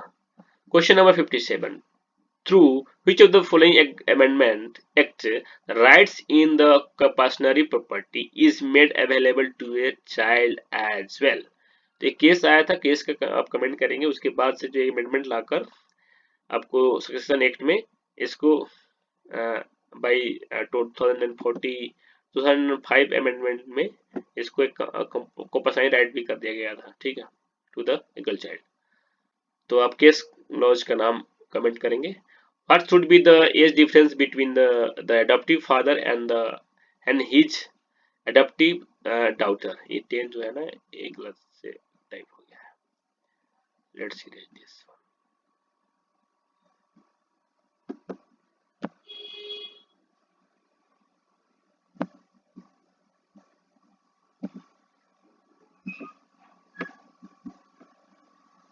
तो क्या होगा एज डिफरेंस वही बताइए, whether it is 15 years, 18 years, 21 years, no specific age difference is required. तो सेक्शन क्वेश्चन 55 का आंसर बताइए। क्वेश्चन 55 का आंसर 58 का आंसर होगा C, that is 18 years is the right answer, ठीक है, 18 years, ठीक है। Next question 58 question, which of the following case may be considered as the first reported case of PIL? PIL के संदर्भ में किस केस में इसको डिस्कस किया गया था? तो हुसैनारा खातून versus Union of India is the right answer for this question. Hussainara Khatoon versus Union of India, तो 59 का आंसर हो जाएगा हुसैनारा खातून versus Union of India. Next question के तरफ बढ़ रहे हैं हम। यहाँ पे हुसैनारा खातून mark the beginning of the PIL in India focusing on human rights for the under trial prisoner, ठीक है। Question number 60. Who among the following is considered as the father of PIL in India? Father of PIL किसको कहते हैं भैया? Is it SR Das, VR Krishna Iyer, PN Bhagwati, ठीक है, और HR Khanna? The PN Bhagwati is the right answer. The learned counsel PN Bhagwati is regarded as the father of PIL in India. In case of judges, तो I think VR Krishna Iyer है answer, ठीक है। Question number 60 का answer C is the right answer, ठीक है। Question number 60 का answer C is the right answer. Question number 61, against which of the following a PIL cannot be filed? Against the state, against central government, against private party, against municipal corporation? Against private party a PIL cannot be filed because PIL deals with the public interest। तो private against में क्या करेंगे, जो भी public institution है, if you are looking for public institution meaning, then state जो भी meaning होता है उसके अगेंस्ट हम PIL फाइल कर सकते हैं। तो आप article 12 of constitution of India आप वहां पे देख सकते हैं कि स्टेट का मतलब एक्चुअली है क्या। तो in the light of the guidelines issued by the Supreme Court of India, on which of the following issue a PIL cannot be entertained by the court? Bonded labor matters, petition from jail for a premature release, matter pertaining to neglected children, petition against police for refusing to register a case. Cannot, the word is cannot। तो 62 का क्या answer होगा? 62 का answer होगा B, petition for jail for premature release के लिए हम नहीं कर सकते हैं PIL file. Which of the following landmark cases it was held that principle of natural justice were applicable not only to judicial and quasi-judicial function but also administrative function? PJN, एक Kraipak versus Union of India, Ram Jawaya Kapur versus state of Punjab, Sonic Industries Rajkot versus Municipal Corporation Rajkot, Maneka Gandhi versus Union of India. तो section 3 का क्या answer, sorry question number 3 का answer है Ram Jawaya Kapur versus state of Punjab. Let's read the explanation of this question. Ram Joy Kapoor, this case explained the natural justice principle to include administrative function. Next question is 64. In which of the following judgment did the Supreme Court comprehensively reconsider the SP Sampath Kumar versus Union of India? Question number 64 का option है JP Chopra versus Union of India, L Chandra Kumar versus Union of India, RK Jain versus Union of India, SR सरकार versus विनय चंद्र मिश्रा। तो L Chandra Kumar is the right answer, right. Next question है Who among the following defined administrative law as the law relating to control of governmental power? Evers Jennings, Wade, Casey Davis, Garner. What is the right answer? 65 is the B. B is the right answer. ठीक है. What penalty is prescribed for persons illegally practicing in court under the Advocate Act? तो it is 6 month imprisonment, up to 6 month imprisonment. इसका section कौन सा है? Section 66, sorry question number 66 देखेंगे. तो question number 66 जो आप देखेंगे एडवोकेट एक्ट का 1961 का एडवोकेट एक्ट सेक्शन 45 देखेंगे, उसमें बताया गया है कि a penalty up to 6 month of the imprisonment for the unauthorised practice in the court by advocate. ठीक है, चलिए section 67, sorry question 67. Which provisions of the Indian Advocate Act empowers the Bar Council of India to prescribe the standard of profession, conduct and etiquette to be observed by the advocate? Sections 42, 42A, 48A, section 49.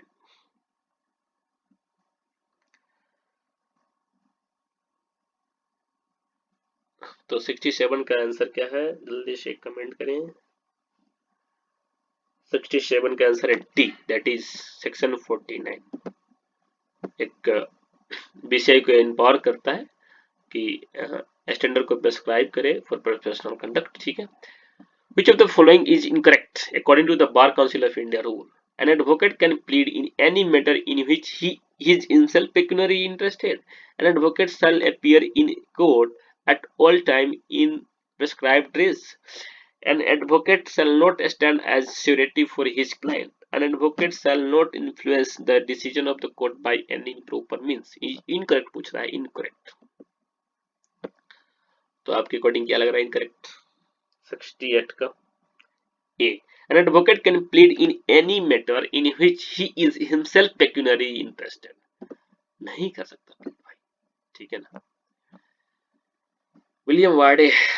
Okay, next question है, which of the following authority acts as an appellate authority against the order made by the disciplinary committee of Bar Council of India? Chairman of the Bar Council of India, Vice Chairman of the Vice Council of High Court, Supreme Court of India, Disciplinary Committee. ठीक है, तो 69, question number 69 का answer क्या है? D, that is supreme Court of India.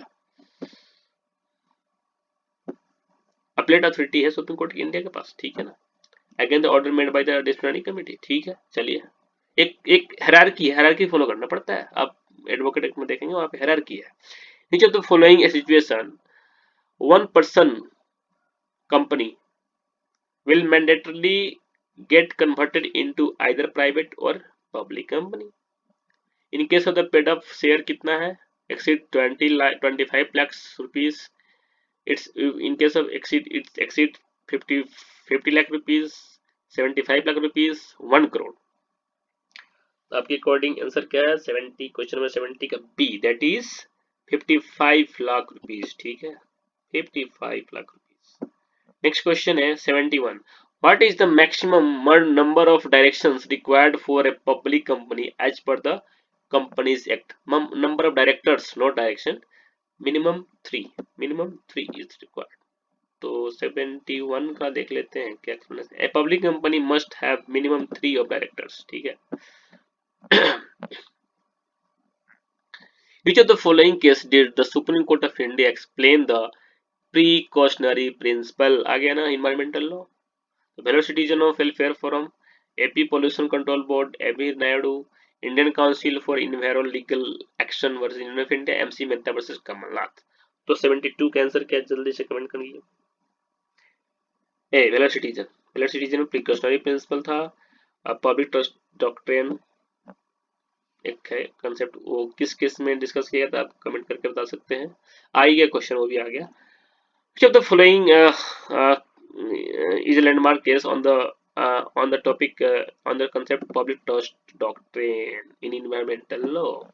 Your Citizen, Olga Tellis, Indian Council for Environmental Legal Action, or it is MC Mehta versus Union of India, तो 73 का answer है MC Mehta versus Union of Kamal Nath, MC Mehta versus Kamal Nath 73। ठीक है,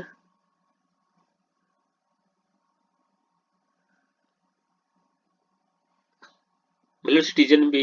हाँ चलिए next question है, question number 74, in which of the following cases was section 66 capital A of Information Technology Act struck down by the supreme Court of India? ये answer है Shreya Singhal versus Union of India. Next question है section sorry question number 75, in which of the following cases an electronic record shall not be attributed to the originator as per the IT Act? Electronic record sent by the originator himself, electronic record sent by the authorized person, electronic record sent by the automated system programmed by him, sent by the unauthorized person, unauthorized एक है authorized। तो आप 75 का बताइए answer.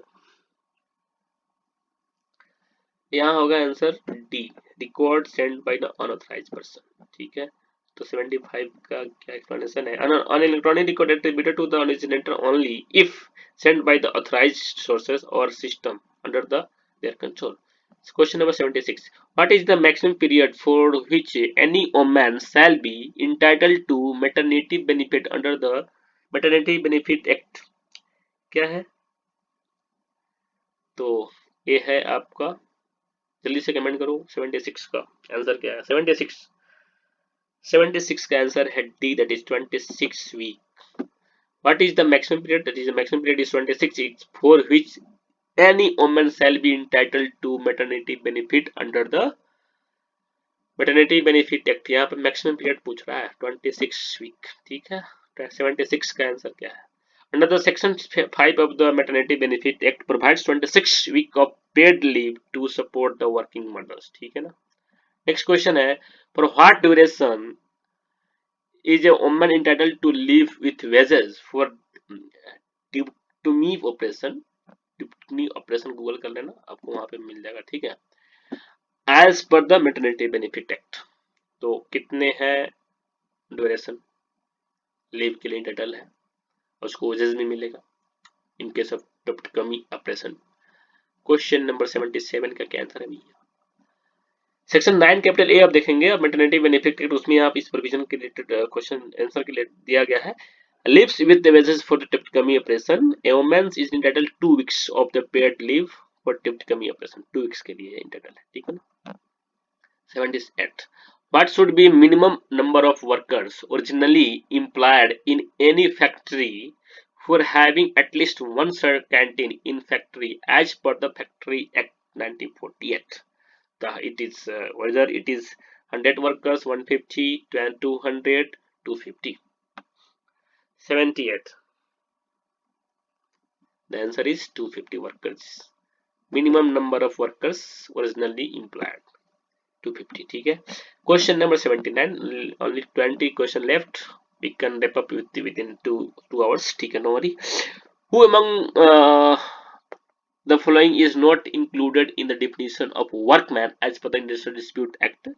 एक case था जिसमें teacher को वर्कमैन नहीं माना गया है, उसको भी आप कमेंट बॉक्स में बताएंगे। गोवा का केस है, ठीक है ना, गवर्नमेंट ऑफ गोवा का, आप कमेंट बॉक्स करिए कमेंट बॉक्स में। ठीक है ना, तो जिनका सैलरी 6000 है, 10,000 है, 12,000 है, जिनका सैलरी 12,000 है उनको वर्कमैन नहीं माना जाएगा। ठीक है, इंक्लूड नहीं किया गया है। 79 का D.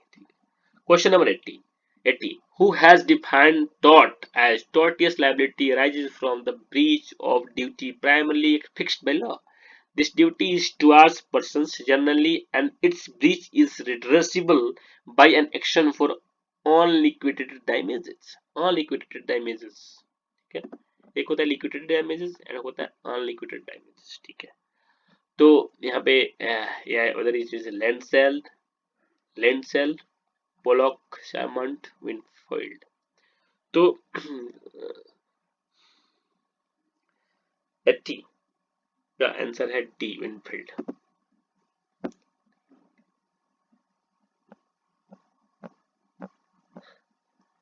Winfield emphasized tortious liability as arising from a duty fixed by law. ठीक है, fixed by law. Winfield का definition है tort का. The Gloucester Grammar School, the famous case, latest to which of the following important maxim damnans and injuria. आपको बताना है injurious and damage पे कौन सा केस है, वो भी जस्ट ईवी रेमेडी में कौन सा केस है, आपको कमेंट करना है. ठीक है, डैमेज एंड इंजुरी का मतलब है डैमेजेस विदाउट लीगल इंजुरी. यहाँ पे ग्लॉस्टर ग्रामर स्कूल केस किया था.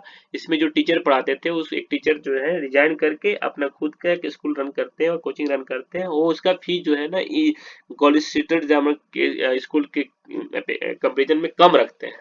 इससे सारे जो उनके नॉन जो भी स्टूडेंट्स है जो उनसे पढ़े हैं या फिर जो भी मतलब डिजायरस थे उनके पास जाते हैं, जिसकी वजह से इनके according owner of the Gloster grammar के अकॉर्डिंग उनका लॉस हो रहा था. तो यहाँ पर देखा गया कि डैमेज एंड इंजुरी के प्रिंसिपल डाउन किया, उसमें बताया गया कि डैमेज तो हुआ है फाइनेंशियल डैमेज, लेकिन without legal injury. Legal injury जो है जिस होगा तभी आप क्लेम कर सकते हैं. ये टॉट का बड़ा सा कंसेप्ट है. जिसका बेस्ट है वो भी जस्ट ईबी. इसका मतलब होता है where there is right there is remedy, where there is right there is remedy. जहां पे आपको राइट होगा वहीं पे आप रेमेडी क्लेम कर सकते हैं. लेकिन यहाँ पे डैमेज तो हुआ लेकिन फाइनेंशियल हुआ, लीगल इंजुरी हुआ ही नहीं है. Then in that cases you have no right to claim for your damages. तो ये कंसेप्ट था damage and injury Gloucester Grammar School case में. ठीक है, तो section question number 82. Which of the following provision of the Motor Vehicle Act 1988 related to no fault liability? No fault liability से related कौन सा सेक्शन है of motor Vehicle act? जो अभी लोक अदालत में जो भी केस चलान जो था उसको भुगतान कराया हो गया होगा. अगर पढ़ के गया हो तो आपको थोड़ा बहुत आइडिया होगा. ठीक है, 82 का आंसर क्या है? 82 का आंसर है ए, दैट इज सेक्शन 140. ठीक है, सेक्शन 140. सेक्शन 140 देख लेते हैं इसमें अगर डेल किया है. हाँ, section 140 of the Motor Vehicle Act deals with the liability to pay compensation in certain cases on the principle of no fault. This means that claimant does not need to prove that death or permanent disablement was due to the owner's wrongful act, neglect or default. ठीक है, ठीक है. 82, 83 क्या कहता है? How many consumer rights are defined under the Consumer Protection Act? There are 6 types of rights, I think. Let's see the answer. It's 6 type of rights has been given in Consumer Protection Act, including right to safety, right to be informed, right to choose, right to be heard, right to seek redressal, right to consumer education. There are 6 types of rights has been given in Consumer Protection Act. ठीक है, तो यहाँ पे क्या होगा? 6 type. ठीक है ना, answer C is the right answer. Next question है 84. Which of the following body constituted under the Consumer Protection Act is authorized to advise on promotion and protection of the consumer's rights under the Act? Central Consumer Protection Authority, Central Consumer Protection Council, Central Consumer State Consumer Protection Authority, State Protection Council. 84 का क्या answer है? 84 का answer हो जाएगा आपको B, that is Central Consumer Protection Council को एक body है जिसको ऑथराइज किया गया है to render the advice on promotion and protection of the consumer right under the act of 2019. Which of the following provision of the Constitution of India states that no tax can be levied or collected except by the authority of law? Is it 266, 256, 260 or 265? 265 is the right answer. Next question है question number 86. Which of the following would be the first previous year in case of the business or profession newly set up on 31st March 2020 as per the Income Tax Act? अगर कोई भी किसी ने, अगर हम example लेते हैं 2024 का, किसी ने 31 मार्च 2024 को अगर अपना प्रोफेशन बिजनेस जो है न्यू सेटअप कर रहा है तो उसके लिए प्रीवियस ईयर क्या काउंट होगा? तो इस तो यहाँ पे है कि start and on in on March 2022, यही काउंट होगा। इसको स्टार लगाया गया था, इसको आप आंसर आप कमेंट बॉक्स में कर सकते हैं, मेरे अकॉर्डिंग तो यही होगा 86। बहुत सारे नहीं, कुछ क्वेश्चंस डिलीट कर दिए जाते हैं due to the vague option, ठीक है। तो उस केस में हम श्योर नहीं होते हैं क्या आंसर हो सकता है। तो 86 87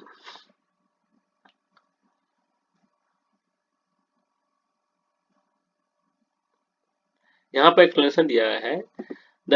For new business established on the last day of the financial year, the previous year ends the same day, ठीक है, ठीक है। Question number 87. As per the Income Tax Act and 61, a person is said to be resident of the India in any previous year if he had been in India for a period of following numbers of day. क्या है वो day कितना है? 182। 182 minimum year रहना चाहिए previous year में, तब जाके उसको रेसिडेंट माना जाएगा as per the 1961 of the IT act, income tax act, ठीक है ना। तो क्वेश्चन नंबर 87 का क्या आंसर है? B, that is 182। Question 88, income is defined under which of the following provision of the income tax act 1961? Income किस में define है? तो बहुत ही फेमस क्वेश्चन है। What is the meaning of income under Income tax Act 2 subsection 24 में income define किया गया है। What is the following which of the following is not a fraud as per the Indian Contract Act? कौन सा जो है fraud नहीं है? A promise made without intention of performing it, a active concealment of fact by one having knowledge of the fact, mere silence is if not duty bound to speak, not fraud बोल रहा है। any act or omission law specifically declares to be fraudulent, तो यहाँ पे जो है C is the right answer, mere silence if not duty bound to speak। Silence रहना मेरा कोई ड्यूटी अगर नहीं है, साइलेंस रहना मेरा कोई ड्यूटी है तो साइलेंस रह सकते हैं। Right to speech and expression आपको also gives right to silence, तो ए आंसर होगा, फ्रॉड नहीं माना जाएगा 89 में, ठीक है ना। 89 क्वेश्चन जो दे रखा है उसके अकॉर्डिंग, ठीक है। तो 89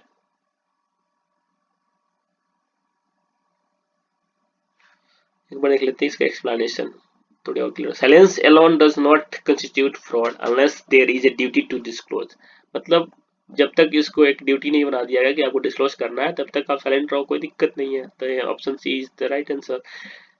question number 90, which of the following statement is correct if A, intending to deceive B, falsely represent that 500 mounds of indigo are made annually at Edge factory, thereby induces B to buy the factory। उसको induce किया कि भाई 5000 Indigo जो है वहां पे factory में annually made किया जाता है, तो इसको जो है तुम इसको खरीद लो। इस बात को जो है फल्सली रिप्रेजेंट किया है। तो क्या कॉन्ट्रैक्ट इज वैलिड होगा? क्या कॉन्ट्रैक्ट इज वैलिडेबल होगा? क्या contract is voidable at the point of B? Contract is voidable at the point of B. अब बी के ऊपर है, चाहे तो एक्शन ले सकता है चाहे नहीं ले सकता, तो वैलिडेबल होगा जब तक। तो यहाँ पे क्वेश्चन 90 का आंसर हो जाएगा वैलिडेबल, ठीक है। तो 90 का एक्सप्लेनेशन देखना चाहोगे, देख लो। Perpetual injunction are granted, the contract is viable at the B option due to the misrepresentation by A, ठीक है। 91, which of the following injunction can be granted only by the decree made at hearing and option merit of the suit? Temporary injunction, perpetual injunction, mandatory injunction, prohibitory injunction. यहाँ पर perpetual injunction होगा, granted only by the decree made by at the hearing of upon the merit of the suit। तो perpetual injection grant किया जाएगा। Specific relief act पढ़ेंगे, वहां पे आपको परमानेंट इंजेक्शन, परपेचुअल इंजेक्शन के बारे में बताया गया है। तो स्पेसिफिक रिलीफ एक्ट में देख सकते हैं सारे। तो 91 का B answer is the right answer, ठीक है, B is the right answer. तो 92, A stipulation is a bond for payment of compound interest on failure to pay simple interest at the same rate as well as payable upon the principal is not a penalty within the meaning of which of the following provisions of the Indian Contract Act. तो 92 का क्या answer होगा? B. B is the right answer. ठीक है. Next question है, what is the default interest payable under the section 63 capital A of the transfer of property act? Default rate क्या है? Default rate क्या है? Default rate. क्वेश्चन नंबर 93 का explanation देख लेते हैं एक बार. ठीक है. तो the default rate of interest is set at 90%, 9% of the annum, 99% annum under the property stipulates. ठीक है, 9%. Okay, answer is 9%. Okay. The right of deduction as per the transfer of property can be exercised by whom among the following option. तो मॉर्टगेजर का से related जो right of deduction कौन सा section में deal करता है, टीपीए का आप कमेंट बॉक्स में कर सकते हैं. Mortgagor. Mortgagor is the right answer. Question number 95. In which of the following cases has Supreme Court of India not issued an advisory opinion under Article 143 of the Indian Constitution? थोड़ी सी case जो है, थोड़ी सी question थोड़ी सी standard है. तो यहाँ पर 2G spectrum जो केस था उसमें एडवाइजरी ओपिनियन को जो है Supreme Court is not issued an advisory opinion. ठीक है. 143 में एडवाइजरी ओपिनियन दे सकता है Supreme Court of India to the compulsion. ठीक है ना. In case of kidnapping what is the age below which a minor is considered for the purposes of the prosecution? तो एज बताओ भैया. 96 का. 96 का क्या है? 96 का है 18 years. ठीक है. Which of the following is not a type of the mortgage under the Transfer of Property Act? Simple mortgage, mortgage by the conditional sale, unfluctuatory mortgage, arbitrary mortgage. I think arbitrary mortgage is not there, right? 97. 98. A deed that only operates to stop a person from denying effect is known as option. A conveyance, lease, estoppel, defiance. Estoppel तो रुकता है. 98 का C. 99. Which of the following powers does not arbitrator lack under the Arbitration and Conciliation Act? Power to grant interim relief, power to grant issue subpoenas, take evidence, make an award. तो subpoenas arbitration में नहीं है भाई. subpoenas interim relief दे सकते हैं, evidence देते हैं, award कर सकते हैं, लेकिन subpoenas is the something else. Let's see the meaning. Subpoenas the lack judiciary authority, like. ठीक है. 100. In a contract of the sale, if the seller transfers only documents of title and not actual goods, the sale is known as an absolute sale and sale of son and approval sale, constructive sale and conditional sale. 100 का क्या है? 100 का C, that is constructive sale. ठीक है. तो यहाँ पे 100 question हमने कंप्लीट कर लिया है जो पूछा गया था AIB 18 में. नेक्स्ट सीरीज में हम 17 करेंगे, 16 करेंगे, 14, 15, 13, 12 ऑनवर्ड. ठीक है. 12 not onward, 12, 11th, 10th, 9th, 8th, 7th till 14th, sorry 4th number तक करेंगे AIB 4. तो thank you so much for watching this video.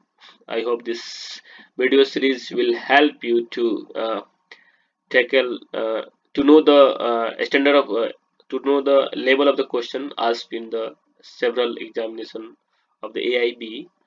So next video में मिलते हैं. Thank you so much for watching. इसमें कुछ क्वेश्चन एक्स्ट्रा भी हैं जो अदर सीरीज में number of series there are 4 series.